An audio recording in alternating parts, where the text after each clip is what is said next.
Olá a todos, boa noite,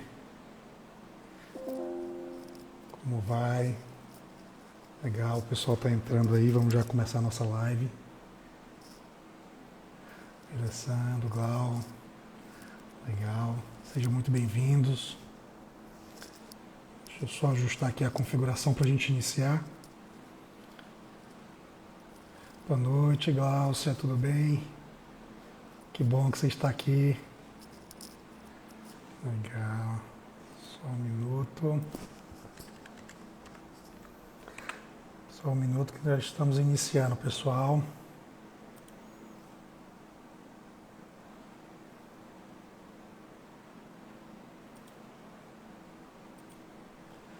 Vamos lá.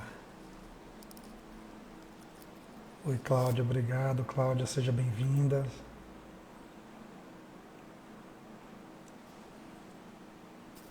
Todos me escutam bem? Então vamos lá. Bem por aí. Bem, pessoal, muito boa noite. Boa noite a todos. Sejam muito bem-vindos, sejam muito bem-vindas, né? Essa série de lives de aquecimento da nossa jornada executiva de Global Trade Compliance, né?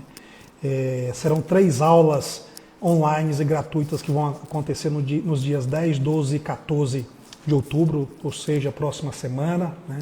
Então, nessas aulas, eu vou te ensinar o caminho para ser um profissional altamente desejado por qualquer empresa no Brasil e no mundo, né?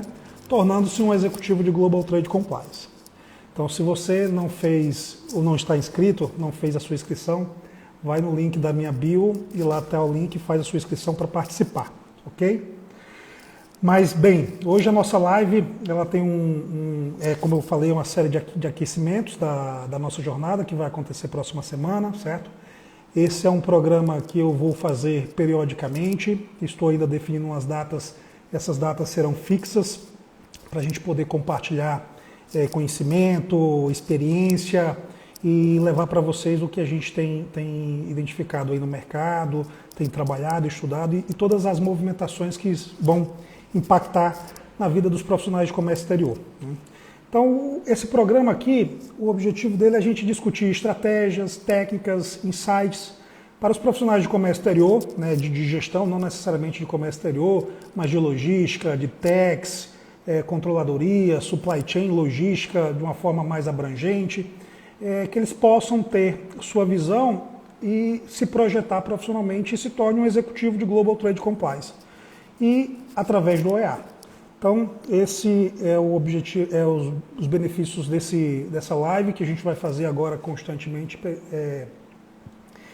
levando esses conhecimentos para vocês. Para quem não me conhece, sou Patrick Souza, sócio da Philos Global Service, né, especialista em compliance, e hoje a gente vai falar sobre o tema quais os critérios da certificação OEA e suas funções.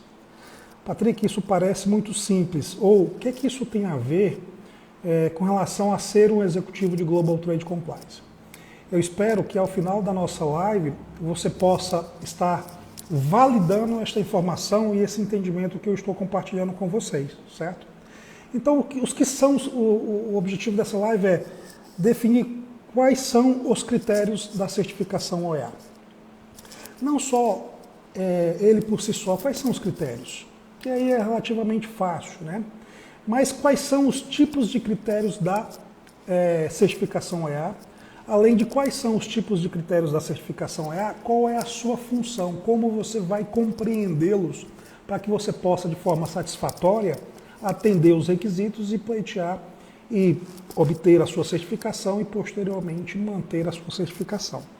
Então, é muito importante que você, profissional, que vai conduzir um processo desse, seja na implementação, seja no monitoramento, que você tenha muita clareza desses critérios, dos seus objetivos, porque isso vai desencadear uma série de desafios que tem uma implementação de uma certificação OEA. Eu gostaria de destacar engajamento. Patrick, o que é que tem a ver engajamento com os critérios? A gente vai poder demonstrar que a partir do momento que você tem conhecimento pleno de todos os requisitos da norma, que você sabe da função dele, da relevância, do qual o impacto, como ele se conecta no negócio, é mais fácil você explicar, consequentemente as pessoas vão compreender e vão se sentir também parte desse processo. Então, se você não tem conhecimento, você não sabe qual é a função, se você não sabe para o objetivo daquele critério, o que é que ele impacta e como ele se conecta dentro da cadeia de negócio da empresa, dentro do processo, dentro das áreas, como elas se conectam ou são interdependentes ou impactam, não são interdependentes, mas podem impactar diretamente a sua área. Se você não souber disso, você vai ter dificuldade de engajamento. E como nosso objetivo é se tornar um executivo de Global Trade Compliance, é importante que você tenha conhecimento de negócio, que você tenha conhecimento e uma visão sistêmica, que isso será motivo para um outro webinar, né? Ter uma visão sistêmica, como é que você quer se tornar um profissional estratégico se você não tem uma visão sistêmica. Então isso numa outra live ou num outro episódio a gente pode tratar sobre esse tema, porque eu entendo que ele é fundamental para que você possa se destacar e se projetar e ser um profissional estratégico. Né? Com esses critérios e o conhecimento, você vai poder entender o que o OEA pede, qual é a função do OEA, qual é o objetivo do programa, por que aqueles critérios estão ali, qual é a função dele, de onde surgiu, de onde partiu esses critérios, para que vocês possam compreender e a partir daí começar a desenvolver um trabalho de gestão. A gente fala sempre da certificação OEA, mas eu gosto sempre de falar que o OEA não tem nada a ver com o comércio exterior e nem com uma certificação de comércio exterior. Para mim o OEA ele é uma ferramenta de governança, no qual se você entender o processo, entender os critérios, você vai conseguir trabalhar muito bem na gestão, na condução da tua área, enfim, seja uma área, se você é responsável ou não, independente se você é responsável por um setor, por um processo, por uma área, se tem alguma posição de coordenação, de gestão, isso é independente. Mas quando você assume os critérios do OEA, você assume um papel de liderança e você precisa liderar. E liderar não é cargo de gestão, cargo de chefia. Liderar é você trazer engajamento de pessoas que não são da sua área, que você não tem uma autoridade direta, para que elas possam comprar o teu projeto. Né? Isso, uma das ferramentas, seria justamente o conhecimento, a capacitação e você poder mostrar e trazer as pessoas para dentro do projeto. Então, você precisa entender por que o OEA criou esses critérios. Né? E, ao longo do projeto, vocês vão entender que a essência do OEA não é requisitos legais. Né? Eu tenho que ter procedimento. O OEA não tem nada a ver com procedimento formal. O OEA ele tem na sua essência gerenciamento de risco e melhoria contínua. Patrick, ainda não entendi e não consegui conectar e ligar essas informações. A gente vai desenvolver ao longo dessa live e você vai poder compreender que um dos critérios se fala do gerenciamento de risco. E como é que eu falo de gerenciamento de risco se eu não tenho uma visão multidisciplinar, uma visão do negócio? Porque uma empresa não é só comércio exterior. Uma empresa não é só contabilidade. Uma empresa não é só comercial. Uma empresa não é só processo produtivo. Não é só recebimento, não é só logística. Ele é um conjunto da obra. Né? Então, as áreas estão conectadas. Por exemplo, Patrick, por que eu tenho um ERP? Né? Um Enterprise Resource Plan? Porque eu preciso criar um sistema onde tenha as informações integradas, certo? Para que eu possa ter uma gestão muito mais eficiente e informações mais confiáveis. Porque no passado cada um tinha seu sistema, depois tinha que juntar, conectar, fazer a numeração. Então as informações vinham de diversas fontes. Um ERP ele tem a função do quê? De integrar. Então eu só faço um faturamento se tiver uma venda que entra dentro do meu processo, que gera uma ordem de compra, que eu compro a minha matéria-prima, que eu vou produzir, vou gerar um produto acabado, que vai gerar no meu estoque, que vai gerar um contas a pagar, porque eu comprei insumo, que vai gerar um contas a receber, porque eu vendi. Então as coisas não acontecem de forma independente. Elas precisam ter algumas entradas e a partir dessas entradas envolve. Mas, Patrick, o que isso tem a ver com o OEA? Tem tudo a ver. Por quê? Porque o OEA ele é multidisciplinar. Nós vamos poder enxergar aqui áreas que, poxa, a gente às vezes chega num projeto, a gente iniciou semana passada, ou retrasada, um projeto aqui no interior, e aí eu falei bastante do RH e a menina estava com um cara de paisagem, né? O que eu estou fazendo aqui? né? Você está fazendo aqui porque você é fundamental para o processo. Quem é a pessoa que contrata? Qual é a porta de entrada? Como é que ela introduz aquela pessoa para que ela esteja conectada à cultura da empresa? É o RH. Como é que eu acompanho aquele colaborador? Em caso de desligamento, como é que eu faço isso? Então, para o negócio, o RH ele é fundamental. E como eu falei para vocês, lógico, é minha opinião, o RH não tem nada a ver com comércio exterior, ela tem a ver com o negócio. Então, se o negócio ele é bem gerido, ele vai se tornar uma empresa robusta, consequentemente vai ter segurança nas suas operações. Então, o EA, a gente vai passar por todos os critérios, vocês vão poder enxergar que ele envolve várias áreas da companhia, não somente a parte de comércio exterior. Então, isso faz com que eu precise conectar pessoas que não estão sobre a minha gestão, sobre a minha área, sobre o meu processo, que têm posições diferentes, pensamentos diferentes, ideias diferentes, objetivos, às vezes, de áreas diferentes, né? E responde para pessoas diferentes. Certo? Então, se eu não souber da essência desses critérios e não souber comunicar, eu vou ter muita dificuldade no processo de implementação. Dado o exemplo do RH que eu falei. Por que o RH está ali? Então, se você não der essa explicação simples que eu acabei de te dar, você tem dificuldade de ter adesão. Por quê? Porque ele não vai se sentir importante dentro do processo. E se ele não se sente importante, provavelmente ele não vai colaborar de forma efetiva. E no momento que você for fazer a apresentação para a Receita Federal, não é você que vai responder. Por exemplo, quando eu estou falando de você, provavelmente eu estou falando para a pessoa que conduz o projeto dentro da companhia, a pessoa de logística, de comércio exterior, geralmente são essas pessoas, salvo algumas exceções, existem outras áreas que gerenciam esse tipo de projeto. Mas não é você que vai responder. Eu, por exemplo, eu poderia responder por qualquer empresa. Por quê? Porque eu tenho um conhecimento de todos os critérios. Eu que fiz, eu que validei.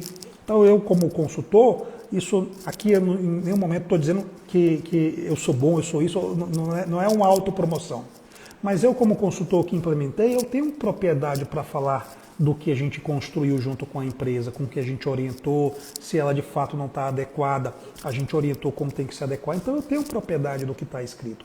Porém, eu não sou o dono, não sou eu que executo, então quem vai responder para a Receita Federal é a pessoa que de fato executa aquela atividade, é o dono do risco. Então, a área de comércio exterior pode até ter um conhecimento maravilhoso, vender a empresa muito bem, ter muita propriedade de todos os processos, mas a Receita não quer falar com você. Quer falar com a pessoa que executa o processo de contratação. Ok? Então eu preciso trazer essas pessoas para que elas de fato se sintam importantes e entendam que o EA vai impactar no negócio. E se ela contribuir, ela vai contribuir para o negócio. E aí todo mundo ganha, né? Mas a gente está falando bastante de engajamento, né? Isso com certeza será uma live específica para engajamentos, que a gente vai poder trabalhar como é que a gente traz as pessoas para dentro do projeto. Eu sei que isso não é uma tarefa fácil, mas existem ferramentas, né, metodologias para que a gente possa construir esse entendimento, tá bom? Então, qual o maior benefício, né, de eu desenvolver, engajar essas pessoas num processo multidisciplinar, né? E eu preciso fazer com que você, como profissional estratégico, precisa ter conhecimento de todos os critérios para que você possa transitar muito bem entre as áreas. Então não adianta você que vai conduzir um projeto de certificação, primeiro, quando a gente fala de delegar para uma consultoria a responsabilidade de executar, ou delegar para uma área interna, ou delegar para a própria área, eu diria que uma coisa é delegar, outra coisa é delargar, né? Não adianta você delargar ou delegar para um terceiro se você, como objetivo de ser um profissional estratégico, você precisa entrar de cabeça, entrar em todos os critérios, participar, ter conhecimento, que a partir do momento que você sai de um processo desse de certificação, você sai uma pessoa diferente. Porque você está acostumado no seu quadrado. Quando você até sabe um pouco de tax, contas a pagar, porque você se envolve de alguma forma. Mas você não se envolve dentro do processo. E quando você entra dentro de uma certificação, de uma implementação e depois de uma gestão, Você precisa transitar muito bem na área de TI, de RH, jurídico, controladoria, todas essas áreas para que você possa ali contribuir, trazer através do comércio exterior e através da certificação e outros regimes aduaneiros especiais, como você pode contribuir e agregar negócio. Mas você só consegue fazer isso e trazer os pares, os seus pares, essas pessoas, se você de alguma forma consegue conectar a tua área de comércio exterior, que no meu entendimento ela deixou de ser operacional e passou a ser estratégica, embora algumas pessoas ainda tenham dificuldade de entender o que é questão da operação, da questão estratégica, você convencer os seus pares a ter esse tipo de projeto. Por quê? Porque é um benefício para a empresa como um todo. Então, se você não entrar de cabeça dentro desses critérios, eu não estou pedindo para você ser um ótimo gestor de RH, um ótimo gestor de TI, esse não é o objetivo. Mas você precisa ter conhecimento da essência para, a partir do momento num processo de implementação, você poder discutir, você poder sugerir. Quando a gente for falar de sistema de gestão de risco, criação de comitê, num processo de engajamento, de interação, de possibilidade das pessoas participarem, como é que você vai participar e ser considerado um profissional estratégico se você não tem conhecimento do negócio? Você não sabe de onde parte, quando influencia. O fato de eu não ter um pedido de compra, não ter uma entrada, e isso pode impactar o processo produtivo. Se você não tem essa percepção, essa visão sistêmica de onde nascem as entradas e saídas dentro de um negócio e o que aquilo pode impactar, como é que você vai propor para a empresa algo estratégico, algo que possa trazer e agregar valor, seja ele financeiro, seja ele em termos de competitividade, celeridade, redução de custo não só financeiro, mas redução de custo de você fazer retrabalho, por exemplo, se você não tem uma visão de processo. Então, o OEA, pessoal, vai permitir que você se projete, que você tenha esta visão, que você consiga visualizar o todo dentro da empresa, o que é que vai impactar. Quando você tiver uma ideia e quiser implementar, não é só o valor financeiro que você vai propor, nós vamos reduzir 20 milhões, 10 milhões, 100 milhões, 100 mil, 200 mil, o que seja, 30 mil. Às vezes 1 milhão é pouco para uma empresa, às vezes 30 mil é muito para uma empresa. Então não é só isso. Porque a partir do momento que você vem com uma proposta dessa, de reduzir 30, 100 mil, mas na hora que você implementar, ela traz um custo de 100 mil. Por quê? Porque você não consegue visualizar o impacto, você só viu a sua parte, só viu a sua área, aqui traz 30 mil, mas ok, na hora que eu coloco isso dentro do negócio, como isso vai impactar no negócio? Aumenta custo, não aumenta custo? O que é que impacta na outra área? O que é que ela tem que fazer de diferente? Poxa, porque as empresas já andam com recursos escassos, né, de pessoas, né? E ainda você trazer mais uma atividade, isso é um desafio de você trazer a pessoa para o engajamento. Então, se você não tem esta visão, e o EA vai te proporcionar, esses critérios vão te proporcionar, de alguma forma, você começar a obter essa visão, você vai ter dificuldade de convencer, de implementar os teus projetos e de ter sucesso. A gente tem visto aí projetos que às vezes começam e tem dificuldade. Por quê? Porque não vai, né? Não tem um convencimento, um processo de educação, né? Então, como é que se organiza uma certificação do OEA? O OEA ele é dividido em 4 blocos, né? O bloco 1, primeiro ele tem um critério de elegibilidade. Elegibilidade é para dizer se a empresa pode ou não optar, pleitear a certificação, certo? Esse critério passa por tempo, se ela já está atuando no comércio exterior, se tem CND, são mais obrigações, né, que você precisa ter para poder pleitear a certificação. Não tem nenhuma limitação de financeiro, balanço, não tem isso. Qualquer empresa pode ser. Então você tem CND, opera já basicamente há 24 meses no comércio exterior, não tem nenhuma irregularidade fiscal, você pode pleitear a certificação. Uma vez sendo permitido você fazer o pleito, aí nós temos que atender, dentro da legislação, 4 blocos. Nós temos o bloco 1, que é o bloco de informações gerais. Aqui eu vou dar um overview, depois a gente entra de forma mais profunda em cada bloco, certo? Então, o primeiro bloco, eu conheço a empresa. Quem é você? Eu sou fulano, moro em tal cidade, com tal bairro, está aqui meu endereço, está aqui meu CEP, eu faço isso, essa é a minha profissão, eu executo esse tipo de atividade, e é basicamente isso. Então, informações gerais é conhecendo a empresa. O bloco 2 é um bloco de confiança. Como é que eu vou dar uma certificação se eu não confio? Então, aqui neste bloco 2, eu vou estabelecer uma relação de confiança com a empresa. Então, a Receita, por esses critérios que a gente vai passar, ela vai dizer, posso confiar nesta empresa, essa empresa é uma empresa confiável. E veja, até o presente momento a gente não falou de comércio exterior. A gente vai entrar dentro desses blocos e ainda não tem nada de comércio exterior. Tem uma coisinha ou outra, mas não tem nada de comércio exterior. A gente vai falar sempre de negócio da empresa como um todo. E aí o bloco 3 e 4 são blocos específicos, certo? De modalidades específicas. Para quem tem o objetivo de exportar, a modalidade é OEA segurança. Então nós vamos falar do critério do bloco 3, que é segurança da cadeia logística. Quem pode ser, né, isso eu acho que já é tranquilo, a gente tem alguns artigos aí que já fala quem pode ser, quem não pode, quais são os critérios, mas quem pode ser é o exportador e todos os intervenientes que são permitidos para obter a certificação na modalidade de segurança. Se o meu foco é na importação, aí eu tenho que atender o bloco 4, que é o critério de conformidade, que ali vai tratar as obrigações tributárias e aduaneiras.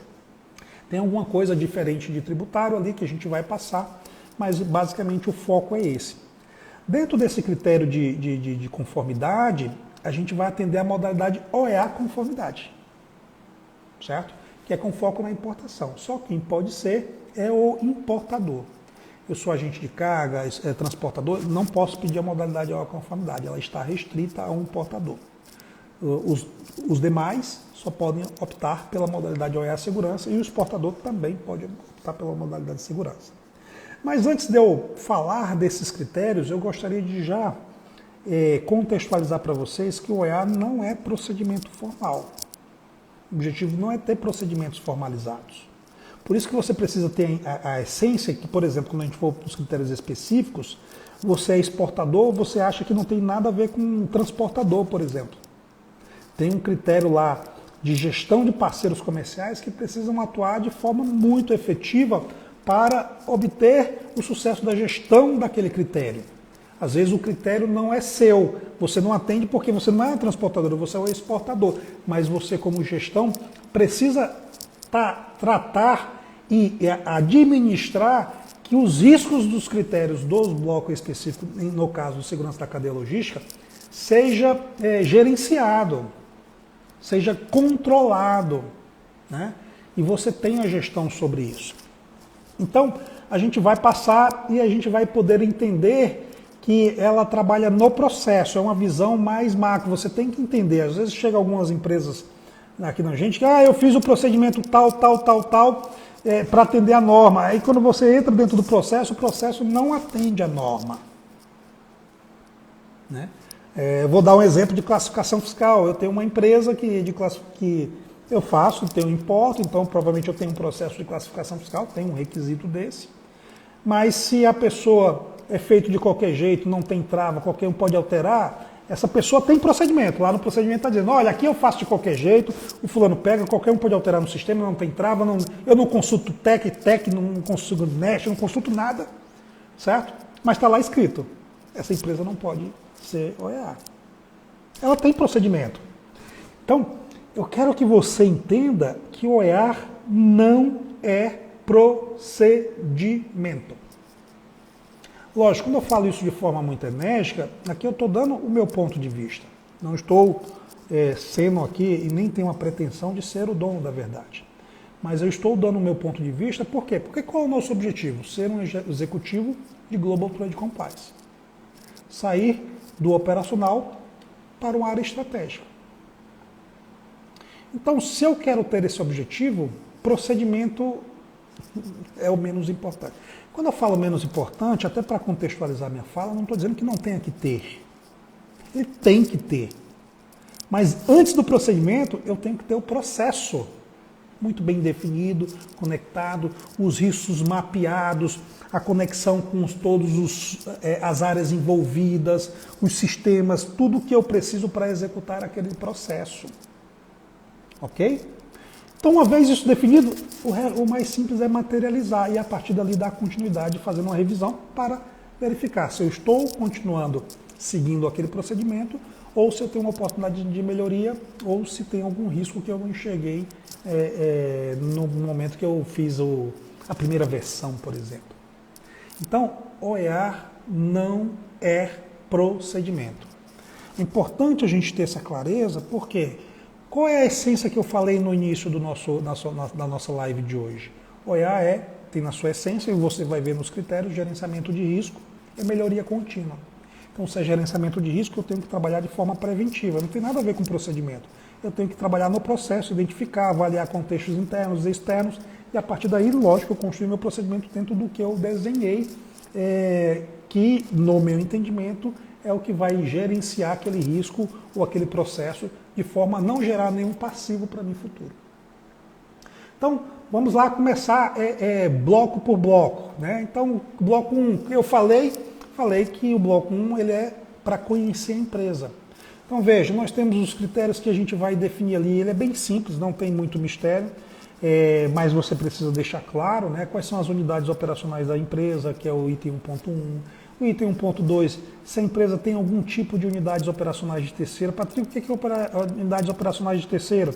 São terceiros, eu tenho um armazém externo, eu tenho um Redex, são operações externas, operadores logísticos que detêm a gestão da minha carga ou parte dela.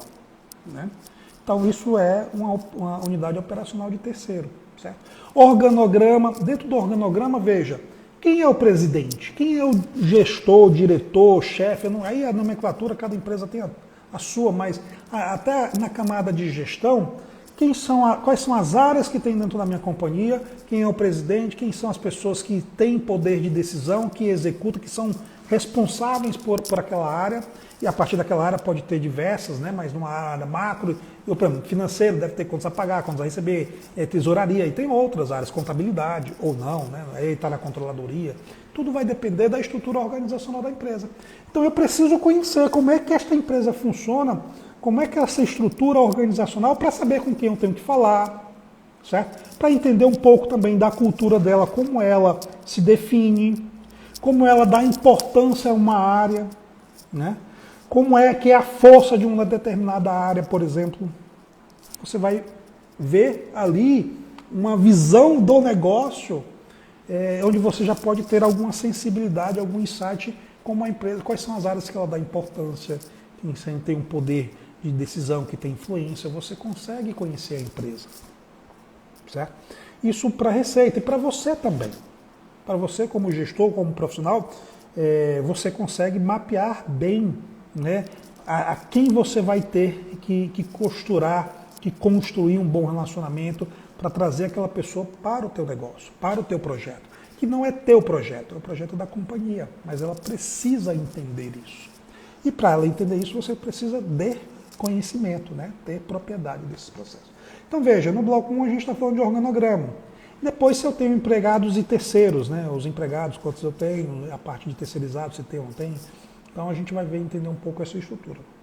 E mais um item que se a empresa tem algum critério, alguma certificação voltada à segurança da cadeia logística.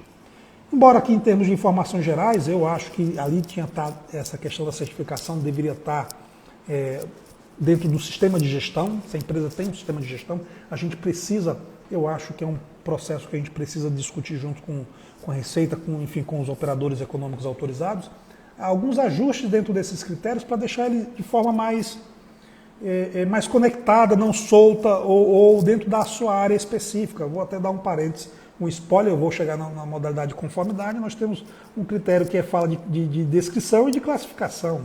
Entendo que é um processo só, mas isso é uma outra discussão, que a gente vai entender a essência. Então, dentro do critério, se você tem algum tipo de certificação voltada à segurança da cadeia logística. Geralmente as empresas aqui no Brasil não têm, mas se tiver, a gente costuma também colocar as certificações que a empresa tem para que a Receita possa ali já identificar a visão de gestão de governança que a empresa tem. E se você é uma multinacional que tem empresas no exterior que já tem o tipo de a certificação OEA na modalidade de conformidade, eu já coloco também para que ela possa entender como é que a empresa globalmente já se posiciona com relação a esse tema.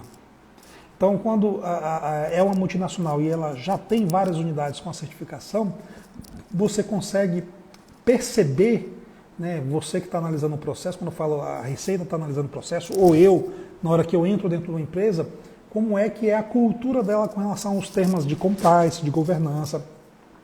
Então você já começa a ter ali uma percepção. Então eu já estou te conhecendo, né? Eu estou ali percebendo um pouco aí como você atua, né?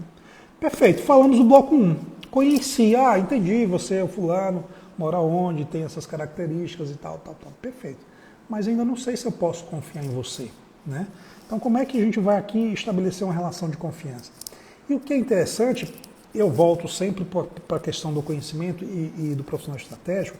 Você, quando tem essa propriedade e você vai conversar com seus pares, esse discurso faz com que você tenha uma linguagem mais de negócio e menos operacional. Quando você vai com a linguagem mais de negócio para as pessoas que não são da sua área, que não têm, às vezes, o teu domínio técnico, ela vai compreender melhor. Porque você falar de um termo técnico, de uma coisa pontual, me apresenta isso. Me apresenta isso por quê? Tanto que, só para você ter uma ideia, esse aprendizado no passado, a gente, no começo, como é que nós fazíamos? Até dando um parênteses, a gente vem do linha azul, que é auditoria e controle, né?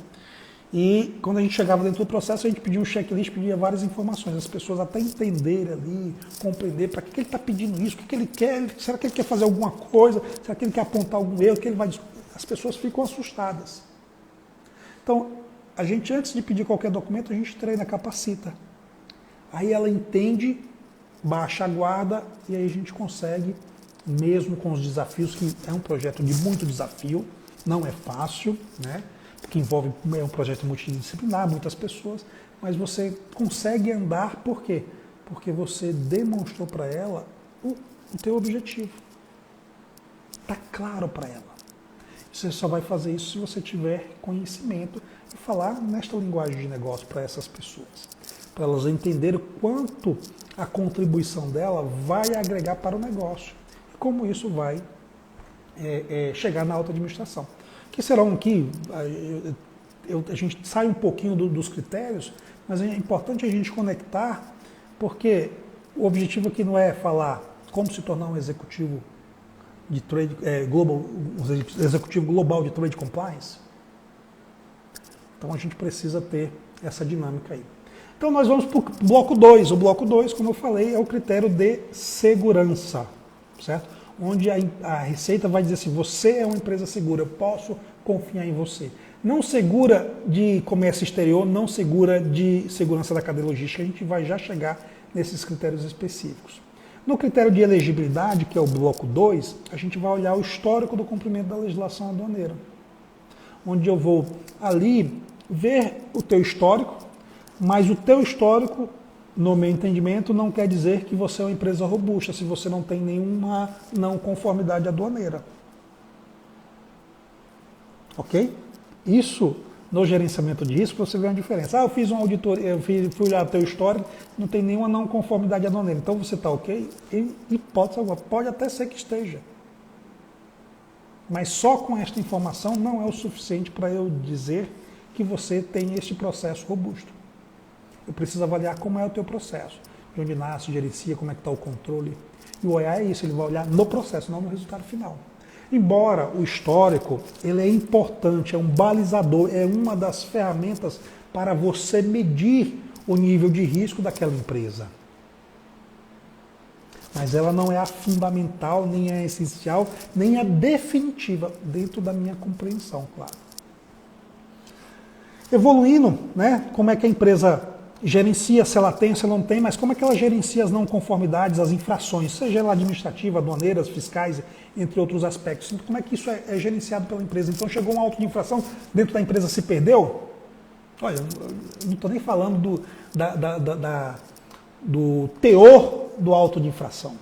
Porque no momento de gerenciamento de projeto, no processo, quando a Receita faz esse processo de validação e ela vê um auto de infração que está sendo discutido, ela não vai olhar o mérito, se você está certo ou errado. Porque você está discutindo esse mérito, se você está certo ou errado, vai ter ainda um julgamento e uma decisão. Ela vai olhar como você gerencia isso. Eu recebi, passei, está envolvido, eu me posicionei, fizemos um comitê, estamos respondendo aqui, nós não concordamos, a nossa posição a gente entende que está correta e a gente vai até o fim com ela. E está aqui o gerenciamento, está aqui o controle de prazo, eu não vou perder. Então é a gestão do processo. Lógico, se dependendo daquilo que você está discutindo, você se materializar, que você teve culpa e é algo que comprometa a sua idoneidade, aí você não pode ser OEA, mesmo tendo um. Você pode ter um auto de infração de classificação fiscal que você recolheu 50 milhões, lógico, aqui é um exagero da minha parte. Mas se é só um, é pontual para a Receita, isso não significa que você é uma empresa duvidosa. Porque erro de classificação fiscal, quem é que não tem? Agora, se você tem todo mês, aí não. E aí eu vou tirar a classificação fiscal, vamos dizer assim, licença pós-embarque, você tem todo mês uma não conformidade aduaneira simples, mas é a mesma, todo mês. E uma por ano que você recolheu, sei lá, 10 milhões de multa. Para a empresa, essa de 10 milhões trouxe um prejuízo, porque ela impactou financeiramente. Dependendo do valor, até quebra uma empresa. Mas para o OEA, essa recorrência é mais grave do que essa pontual. Por quê? Qual é a essência do OEA? Gerenciamento de risco, melhoria contínua. Se é recorrente, cadê a melhoria contínua? Não está. Então, já começa a perceber que ela mexe na camada de negócio, é processo, não tem nada a ver com o resultado final. Seguimos, aí temos a parte de TI. Na parte de TI, eu divido ela em duas partes, né? Na parte de TI, essa é até meio redundante, né? No critério de gestão da informação, eu divido ela em duas partes. A primeira parte, TI mesmo, pura, e a segunda parte eu vou falar de rastreabilidade, que é como eu utilizo os recursos de TI. E aí, essa não é TI que responde, quem responde é quem está na operação. Na parte de TI, eu vou ver a questão de backup, infraestrutura, servidor, está na nuvem, está num servidor local, está externo, tem a fita, quanto eu faço backup. Eu vou ver essa estrutura, porque se a empresa tem algum problema, ela consegue ter continuidade porque tem backup. Patrick, por que isso? Vamos falar de um exemplo real. Torres Gêmeas. Tinha empresa que tinha uma sala em uma torre e na outra. E o backup estava na outra. O que foi que aconteceu com essa empresa? Isso é gerenciamento de risco. Então, o EA vai olhar nesses critérios. Aí a gente entra dentro de política de segurança da informação. Como é que é o controle de acesso, quem pode acessar, quais são as regras, tem algum tipo de punição. Ela faz algum tipo de auditoria, de invasão, de disaster recovery. Essa política de segurança da informação, ela é fomentada na empresa ao longo do ano, ao longo da sua existência, né? Não é só na integração, por exemplo, na integração as pessoas sabem, ela tem consciência, não consciência, ela sabe das regras de negócio, que pode e que não pode, e como tem que fazer. Então, eu falo e restringo TI nesses aspectos. Firewall, segurança da informação, né, a invasão. Então, está aqui TI. A outra parte é a rastreabilidade, que aqui a gente fala de qualidade documental e informações declaradas. Então, de onde nasce a informação, como é que ela vai para o sistema de comércio exterior, como é que chega as invoices, como é que eu entro dentro do meu estoque. Então, eu fiz uma importação, entrou dentro do meu estoque, entrou dentro do processo produtivo, eu consumi aquilo ali, gerou um produto acabado, que gerou uma exportação. Se eu quiser a rastreabilidade, eu pego aquele item exportado ou vendido, né? Exportado, independente se ele pode ser vendido, lógico, exportado também vai ser vendido, né? Mas que eu venda ele no mercado nacional ou internacional, no caso de uma exportação, eu peguei aquele item, eu consigo rastrear. Esse item aqui veio através dessa ordem de produção, que teve esses componentes, está aqui essa estrutura de produto, teve esse produto que veio dessa DI, dessa período tal, que está no meu estoque. Então, como é que eu faço isso? Como é que eu faço na parte de inventário, né? Teve algum ajuste de inventário ou não nas entradas? Então, aqui a gente vai olhar nessa estrutura, todo o fluxo, desde o processo de pedido de compra, importou, gerou, produziu, consumiu, vendi, gerou produto acabado e tem a venda. Então, como é que eu faço essa rastreabilidade? Não só a rastreabilidade de entender todas essas questões, mas também a integridade da informação. Por isso que nós temos um ERP. Geralmente as empresas têm um sistema do despachante, às vezes não é integrado, né? Então, aqui nós temos um risco, não estou dizendo que tenha erro ou tenha não conformidade, mas tem riscos que, como essas informações não são integradas, não vêm de uma origem que tenha a inserção da humana dentro do processo, seja dando um Ctrl+C, Ctrl+V ou digitar, isso pode gerar um risco de ter uma informação inexata. Não má fé, não é má fé, mas um erro. A gente digitou um errado, faz tantas coisas ao longo do dia, então por isso que a gente tem que ter mecanismos de, se eu tenho um tipo de operação dessa, como é que eu garanto que ela é íntegra? Então falamos de gestão da informação. Aí eu pergunto para vocês, falamos até o presente momento de comércio exterior? Para aqueles que são aqui da área de comércio exterior, vai demorar, viu? A gente vai ainda tem mais um tempinho aí para chegar a gente falar de comércio exterior, né? Então a gente está falando só de negócio. Se uma empresa é robusta, não é porque o comércio exterior é robusto, não, o conjunto da obra é robusto. Então, por isso que a Receita dá essa certificação. O próximo critério é solvência financeira. Então, eu vou analisar balanço, ver se fazer aquela análise contábil básica, liquidez seca, geral, para cada R$1 de dívida, quantos reais eu tenho, né, que eu possa honrar. Então, ela vai dentro desse processo aí. E você tem que ter essa visão de solvência. Então, eu consigo honrar com os meus compromissos, eu tenho saúde financeira para honrar. E aí vou fazer um parênteses, né? Geralmente tem algumas empresas que não têm solvência no seu balanço, mas tem caixa. Patrick, por que isso? Porque ela adquiriu várias empresas, isso influencia na solvência, mas ela tem caixa porque ela tem receita, mas ela tem uma dívida de longo prazo que consome ali a solvência financeira, vamos dizer assim, se de fato fosse executar naquele momento. Nesses casos, a gente pode explicar de outra forma, certo? Quando não tem um caso que eu adquiri uma empresa, né, tinha uma fusão, isso mexe no balanço, né? Então, essas coisas a gente trata de acordo com as suas particularidades. Próximo critério, políticas de recursos humanos. Então, políticas de recursos humanos, como eu contrato, aí tem aqui o elemento do cargo sensível. O que é o cargo sensível? O cargo sensível para o OEA, com relação à segurança da cadeia logística e às obrigações tributárias e aduaneiras. Então, como é que eu contrato pessoas para esse tipo de cargo sensível? Agora, um ponto importante, às vezes as empresas falam que tem característica de cargo sensível para a empresa, às vezes é o diretor financeiro, pessoas de P&D, ou que tem algum tipo de segredo industrial, são cargos sensíveis. Para o OEA não é, a não ser que ela se envolva com o processo logístico. Então, como é que eu faço o meu processo de contratação? Para garantir, primeiro, que essas pessoas estão no perfil adequado em termos de conhecimento técnico para executar e não gerar um passivo. E segundo, questão de idoneidade para que não comprometa, em especial, a segurança da cadeia logística. Fez esse processo de contratação, como é que eu acompanho esses profissionais para saber se eles estão sendo íntegros, se você de fato ali compartilha periodicamente teu código de ética e conduta para dizer assim, olha, a nossa conduta é essa. Não adianta você só na integração falar e depois não falar mais. Você precisa estar constantemente falando que você é uma empresa íntegra. Quem tem filho aqui, quantas vezes você fala para o seu filho a mesma coisa, até ele compreender? O pessoal até fala que tem pedagogia e andragogia. Eu acho que não tem diferença não, porque às vezes a gente, ser humano adulto, acha que é diferente, mas a gente também tem dificuldade de aprender e de escutar, né? Então as pessoas têm que falar muitas vezes para a gente, né? Eu até depois, em termos de curiosidade, talvez eu vá explorar essa diferença de pedagogia e de andragogia, que para mim, lógico, uma análise sem muito critério, né, uma opinião hoje, não tem uma base, acho que não tem diferença não. A gente só falou o nome andragogia para a gente se sentir diferente, mais importante. Não, a pedagogia é criança, nós somos adultos, mas eu acho que é a mesma coisa. Então, como é que eu acompanho?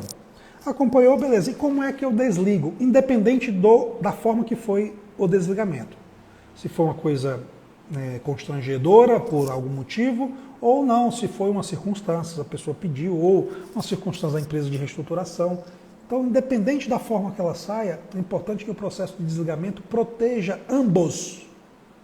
Não é só a empresa, ambos. que todos saiam da forma íntegra para que todos sejam protegidos de qualquer coisa, né? A empresa precisa dar continuidade, lógico, no negócio, né? E a pessoa que está saindo também vai seguir a sua vida e ela precisa ter essa segurança. Então o processo tem que ser muito bem feito, porque para mim eu acho que esse é um dos processos mais difíceis para mim. Mesmo a pessoa teoricamente merecendo, que independente disso, para mim é um processo difícil. Então eu preciso ter um processo muito bem definido. E concluindo, na essência, a empresa tem um sistema de gestão de risco baseado na ISO 31000. E aí a ISO 31000, as pessoas acham que é mapa de risco. Mapa de risco não é sistema de gestão. Para você ter um sistema de gestão, você tem que ter uma política, que é a regra do negócio, assinada pela alta administração, dizendo assim, olha, se tem um risco alto, precisa ser tratado. E precisa ser mitigado para ter um nível de risco mais baixo ou aceitável. O mapa de risco para você mapear e gerenciar, mas o mapa de risco não é só para você entregar para a Receita e dizer que tem. É um sistema vivo, você tem que abrir ele praticamente diariamente. Talvez o diariamente seja um exagero da minha parte, e é um exagero da minha parte, mas periodicamente. Sua ação, em termos de gestão, precisa ser pautada no mapa de risco. Então tudo que você faz de melhoria tem que estar conectado com os riscos do mapa de risco. Por quê? Porque é um sistema vivo. Ok? E, para mim, aí isso também será um motivo de uma live, que é como eu tenho um sistema de gestão efetivo. Para mim são 3 pilares, né? Política, mapa de risco e comitê. Mas aí eu não vou explorar, porque não é o objetivo. O objetivo é você entender a essência de cada critério. Numa live específica para isso, a gente vai tratar desses 3 objetivos. Indo para os critérios de segurança, também a gente já está caminhando aí para o final da nossa live. Aí, né? Os critérios específicos, o bloco 3, critério de segurança. Critério de segurança, a gente vai olhar o primeiro tópico, que é o tópico de segurança da unidade de carga, e basicamente ali a inspeção dos 7, 17 pontos do container, verificação de integridade de lacre, o transporte, se ela tem uma rota bem definida. Para aqueles que não têm conhecimento, eu vou fazer uma analogia. Transportadora que faz DTA, ela faz um trânsito aduaneiro. Então, ela tem uma rota definida pela Receita Federal, tem um time. O EA é mais ou menos a mesma coisa. Você dá um Ctrl+C nesta operação e faz um Ctrl+C na tua operação que não é DTA. Então, eu vou fazer uma exportação, seja um transporte internacional, ou para um porto ou aeroporto, tem que ter rota definida, rastreamento, né? Tem tudo isso, ter essa clareza para que eu possa ali garantir que minha carga não foi contaminada. E aqui, eu sou exportador e não sou transportador, não. Tem um critério de gestão de parceiros comerciais que você tem que fazer a gestão do teu parceiro para que ele tenha essas rotas definidas, mapear, verificar se tem desvio, se não tem. Então você tem que acompanhar. Mesmo você não sendo um exportador e não sendo um transportador, você tem que acompanhar. Agente de carga, esse é o que mais tem dificuldade de compreender esse critério, porque fala assim, isso não é minha obrigação, lacre, verificar container. Bem, teoricamente, sim, com relação à Incoterm ou às condições comerciais, faz sentido não, você não tem obrigação. Mas o EA, você assumiu um compromisso de combater o crime organizado. Então você sim é responsável pela integridade do lacre, principalmente quando você não vende só o agenciamento, você vende o agenciamento e o transporte. Então esse critério é o que a gente tem mais dificuldade, certo? E o interveniente que tem mais dificuldade de compreensão é o agente de carga. Então aqui já vai uma dica, né? Você é responsável sim, dentro das suas possibilidades, claro, certo? Você tem um limite do que você pode fazer, mas você tem que fazer algo. E quando você que contrata o transporte, você vende tudo, aí você tem a mesma obrigação que o exportador. Então, aqui eu já estou falando, né, de obrigação, de critério, mas é importante que a gente tenha essa essência para você compreender. Você que é exportador, você que é transportador, agente de carga, despachante, embora o despachante não possa ser, e talvez a gente tenha novidades aí com relação ao despachante, né? Mas você que é um EAD, que é um operador logístico, você precisa compreender. Então, independente de como é a tua operação, se eu sou exportador, eu atendo os critérios, inspeções, no que é de minha responsabilidade, dentro da minha casa, dentro da minha indústria, dentro do meu CD, dentro da minha centro de distribuição. Porém, quando eu saio, eu tenho que entender a rota. Então, quando eu saio, eu tenho um transportador. Eu tenho que gerenciar esse transportador como exportador. não contratei o agente de carga, então o agente de carga tem que gerenciar com você, gerenciar o transportador. E aí vai para um armazém. Eu vou para o Redex, eu vou para um outro. Então eu tenho que entender do fluxo logístico e fazer com que, dentro das minhas possibilidades, eu tenho que garantir, enquanto a carga estiver sobre a minha responsabilidade, ela não foi contaminada. Esse é o seu compromisso. Certo? Esse você tem que garantir. E através de gestão de parceiros comerciais, você tem que garantir que os seus parceiros também garantam isso. Veja, isso não tem nada a ver com eficiência. Se você tiver uma carga que foi contaminada com droga, numa técnica chamada RIPON-RIPOF, que, ou seja, você como exportador não tem conhecimento que a carga foi contaminada, ela foi contaminada sem seu conhecimento, inclusive você ainda paga o frete, né? O cara contamina a tua carga, você ainda paga o frete. Você pode se envolver num processo criminal. Isso não tem nada a ver com EA, não. Isso tem a ver com o risco que você tem hoje, se você atua no comércio exterior. Então, fechamos os critérios de segurança da carga, controles de acesso físico, aí de fato é onde eu entro dentro das dependências da empresa, certo? Aí você tem uma indústria, parte de perímetro, acesso de veículos, de pessoas, caminhão, como é que faz? Eu tenho um monitoramento desse acesso, eu tenho um controle de chave das áreas, dos setores, é fechado, não é fechado, quem pode entrar, quem não pode entrar, nas áreas sensíveis. Então a EA ela faz controle de acesso em termos de perímetro dentro das dependências, mas também das áreas sensíveis. Então falando de uma indústria, de um Redex, de um centro de distribuição, onde são as áreas sensíveis. Expedição, recebimento, processo de embalagem, às vezes, em alguns casos, dentro de um processo produtivo, em alguns casos, precisaria analisar, certo? E dentro do perímetro. Então, essas áreas são sensíveis e ali você tem que ter algum tipo de controle de acesso e monitoramento. Câmeras, né? Em outras palavras, quando eu falo de câmeras, Patrick, quanto tempo de câmera? Aí você faz o seguinte, qual é o teu lead time mais longo de exportação? 10, 20, 30 dias? Então é isso que você vai adotar. Como boa prática, 30 dias. Mas se você tiver um lead time de 45 dias, é 45 dias, tá bom? Então, trabalhamos isso. O item 3 deste bloco é a parte de treinamento de conscientização de ameaça. Então, você tem que fazer um processo de conscientização das pessoas, de conscientização de ameaça de segurança da cadeia logística, para que todos tenham essa compreensão, possam identificar algum tipo de ameaça. Então, esse treinamento é para você internamente possa identificar e ali tomar alguma ação. Então tem isso, e tem também um treinamento, esse já é específico, que é da inspeção dos 7 e 17 pontos do container, que é justamente para você garantir que você recebeu um container vazio e ele não esteja contaminado. E também você garantir, dentro do processo de inspeção, que ele não saia contaminado dentro das dependências da empresa. Então você precisa capacitar as pessoas nesse sentido. E segurança física das instalações, né? A gente já falou de monitoramento, parte de estacionamento interno, iluminação. Eu tenho câmera, mas à noite não consigo enxergar nada. Então você não tem. Porque a Receita, ela analisa as câmeras de dia e de noite. Como é que está a qualidade da imagem? Então, ou seja, o cara não contaminou de dia, mas à noite ele vai lá e contamina porque a câmera não consegue, não tem nitidez. Então a iluminação é fundamental nessas áreas sensíveis. Ok? E por fim, desse critério, o bloco de gestão da cadeia logística, que é, ou gestão de parceiros comerciais, é como eu contrato, como eu acompanho, se eu faço due diligência, se eu não faço due diligência, quais são os meus KPIs, os meus transportadores estão atendendo os critérios de segurança, eu faço auditorias periódicas neles, né? Então eu dou preferência para quem é OEA, então é como eu faço a gestão de parceiros comerciais. Então o bloco 3, fechamos o bloco da modalidade OEA Segurança, que ele serve tanto para o exportador como para todos os intervenientes. E caminhando já para o final, nós temos o critério de conformidade.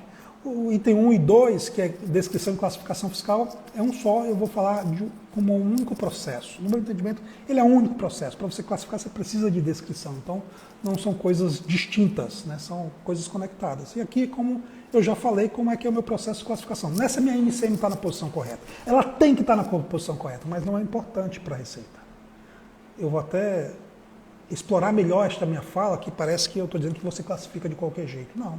A Receita vai entender como é o teu processo. Porque se ela fosse auditar a tua MCM, ela pedia os itens e auditava. E ela vai como é o processo. O INAS, quem é que faz? Tem um sistema, eu posso alterar, não posso alterar, você consulta TEC, consulta NEST, você faz isso, tem a ficha técnica, não tem a característica do produto. É como eu faço. A partir daí eu tenho um processo seguro, então eu me sinto confortável em dizer que essa empresa, a probabilidade de ela ter um erro de classificação fiscal é baixa. Não que ela não tenha, mas é baixa, pelo processo que eu acabei de validar. Operações indiretas, né? Aí se eu faço algum tipo de operação via trade, Mas não é se eu faço algum tipo somente de operação via trading. É se eu faço uma operação com características eu como trade. Ou se eu compro também no mercado local produtos de origem estrangeira, que seja especificamente para mim com características de operação direta e eu não participo da DI lá da pessoa do qual eu estou comprando da forma correta. Então eu preciso analisar se eu faço algum tipo desse de operação. Se eu, por exemplo, tenho uma empresa que é do mesmo grupo, né? A pessoa faz de forma inocente, tenho 2 CNPJ matriz, mas eu está dentro da minha... Então eu importei por essa e joguei para essa daqui porque essa tem radar. Cuidado com isso. Então eu preciso entender e mapear todos esses riscos para saber e proteger a empresa sem ter nenhum passivo.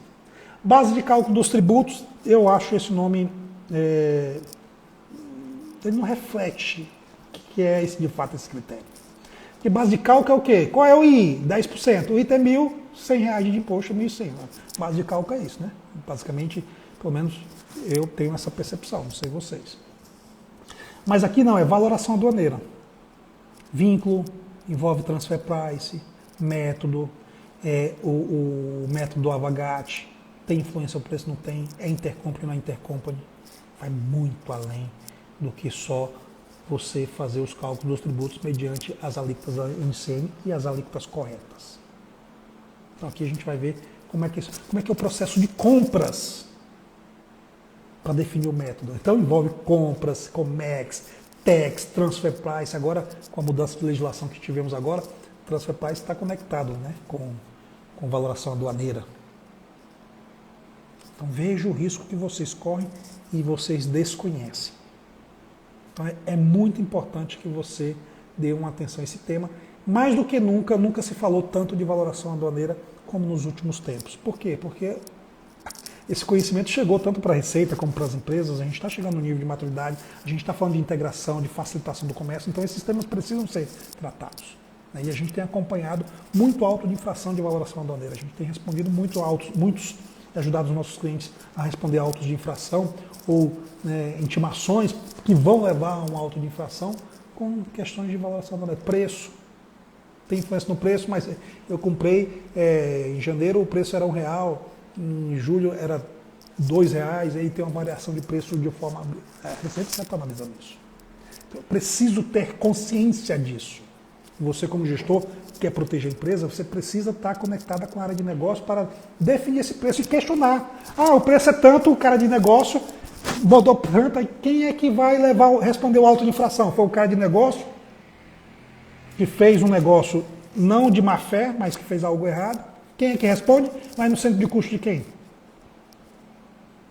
Então, esta clareza que eu quero trazer para vocês, para que vocês possam discutir com a área de negócio e a área de negócio te respeite e te coloque num processo quando tem um tipo de negociação. Porque a área de negócio ele quer otimizar o preço, logística, né? Mas às vezes, dependendo da operação, não estou falando de má fé, ela pode caracterizar coisas que possam comprometer e estar diferente da nossa legislação. Ok? Origem das mercadorias. Então, como eu garanto o meu certificado de origem, se a origem vem a procedência, se o certificado procede, né?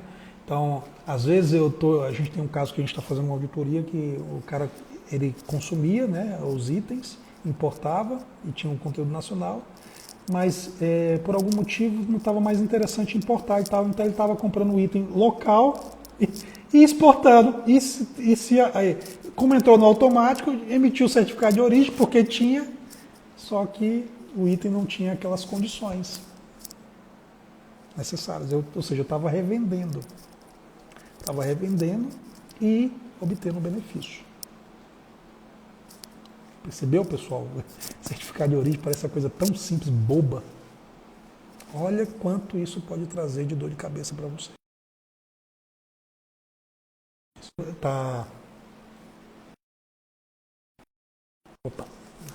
A gente está trabalhando num caso agora parecido com esse. Imunidade de benefícios fiscais, se você tem drawback, recoff, ou qualquer benefício, como é que você faz a gestão deles? Como é que você faz a solicitação? Como é que você acompanha os documentos que são necessários para o processo? Que se você tem eles, né, se estão coerentes com o que você pediu, e como é que você faz a gestão de prazo, ajuste de saldo, entre outros aspectos. Qualificação profissional, então aí como é que você faz o plano de qualificação? Se aquele profissional primeiro ele tem a qualificação básica, essencial, isso você faz um processo de reciclagem, de atualização, dado que a legislação ela está alterando constantemente, né? Então eu preciso ter pessoas qualificadas para quê? Para que eu mitigue o risco de gerar algum passivo devido à falta de conhecimento sobre aquela operação. E final, controle cambial. Como é que eu garanto que eu não vou fechar câmbio em duplicidade? Mas, Patrick, isso é impossível. Não é impossível. É possível. A gente começou um trabalho numa empresa e ela não conseguiu comprovar, vincular quase 60 milhões no câmbio, porque ela tinha um adiantamento, depois vinha o outro, não fechava, e, enfim. É possível, sim. Então, veja, pessoal, quanta informação de negócio traz esses critérios, que a gente acha que é só procedimento. Então, indo já para os finalmente, né? Concluindo, esses critérios são fundamentais para que você possa ter, de fato, uma visão sistêmica, uma visão de negócio, poder contribuir, saber os impactos e consequência, causa e efeito, as consequências dos seus atos, do que você traz para o negócio. E, consequentemente, você tendo propriedade, faz com que os teus pares te vejam de forma estratégica. Não só os teus pares, mas a quem você responde também. Por quê? Porque você traz soluções, você consegue entender o impacto, você consegue proteger o negócio, né, e minimizar qualquer impacto negativo, lógico, ou ampliar qualquer impacto positivo, né? Porque risco ele pode ser negativo ou positivo. Ok? Bem, pessoal, finalizo, né, com isso, com vocês, com a live de hoje. Espero que tenham agregado, tenham trazido algum tipo de insight e que vocês comecem a ter uma percepção mais de negócio e menos operacional, porque o objetivo dessa série de lives que vem de aquecimento para a nossa jornada de executivo de Global Trade Compliance, ela tem a visão de negócio. E para aqueles que, reforço, não estão inscritos na nossa jornada, por favor se inscrevam, o link está na minha bio, vai ser próxima semana, não perca. E pessoal, obrigado pelo tempo de vocês, né? Agradeço imensamente e até a nossa próxima live. Grande abraço.